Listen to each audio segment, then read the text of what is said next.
முதல் வாசகம். கடவுளை தன் சிற்பியும் கட்டுபவருமாக கொண்ட நகரை ஆபிரகாம் எதிர்நோக்கியிருந்தார். எபிரேயருக்கு எழுதப்பட்ட திருமுகத்திலிருந்து வாசகம். அதிகாரம் 11, இறைவசனங்கள் 1 முதல் 2 முடிய மற்றும் 8 முதல் 19 முடிய. சகோதரர் சகோதரிகளே, நம்பிக்கை என்பது நாம் எதிர்நோக்கியிருப்பவை கிடைக்கும் என்னும் உறுதி. கண்ணுக்கு புலப்படாதவை பற்றிய ஐயமற்ற நிலை. இந்த நம்பிக்கையால் தான் நம் மூதாதையர் நற்சான்று பெற்றனர்.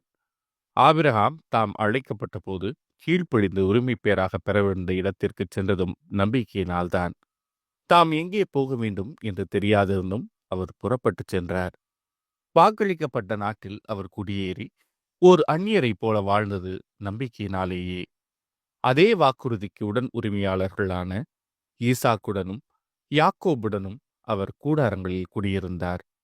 ஏனெனில் அவர் அசையாத அடித்தளமுள்ள ஒரு நகரை எதிர்நோக்கியிருந்தார். அதை திட்டமிட்டவரும் கட்டியவரும் கடவுளே. ஆபிரகாம் வயது முதிர்ந்தவராயும் சாரா கருவுரை இல்லாதவராயும் இருந்த போதிலும் அவர் ஒரு தந்தையாவதற்கான ஆற்றல் பெற்றதும் நம்பிக்கையினால்தான். ஏனெனில் வாக்களித்தவர் நம்பிக்கைக்குரியவர் என அவர் கருதினார். இவ்வாறு உயிரற்றவர் போலிருந்த இந்த ஒருவரிடமிருந்து வானத்திலுள்ள திரளான விண்மீன்களைப் போலவும் கடற்கரையில் உள்ள எண்ணிறந்த மணலைப் போலவும் கணக்கற்ற மக்கள் பிறந்தனர். இவர்கள் எல்லாம் நம்பிக்கை கொண்டவர்களாய் இறந்தார்கள்.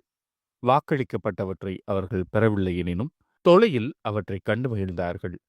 இவ்வுலகில் தாங்கள் அந்நியர் என்பதையும் தற்காலிக குடிகள் என்பதையும் ஏற்றுக்கொண்டார்கள்.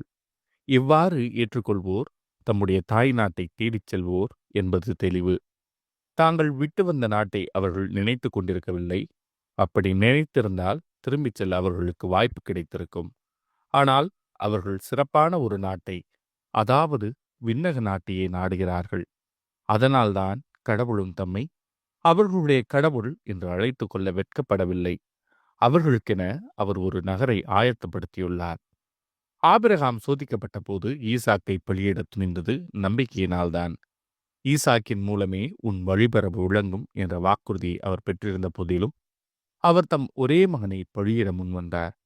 ஏனெனில் இறந்தோரை கடவுள் உயிரோடு எழுப்ப வல்லவர் என்பதை அவர் உணர்ந்திருந்தார். எனவே அவர் தம் மகனை மீண்டும் பெற்றுக்கொண்டார். பின்பு நடக்க இருந்ததற்கு இது ஓர் அறிகுறி. இது ஆண்டவரின் அருள்வாக்கு. இறைவா, உமக்கு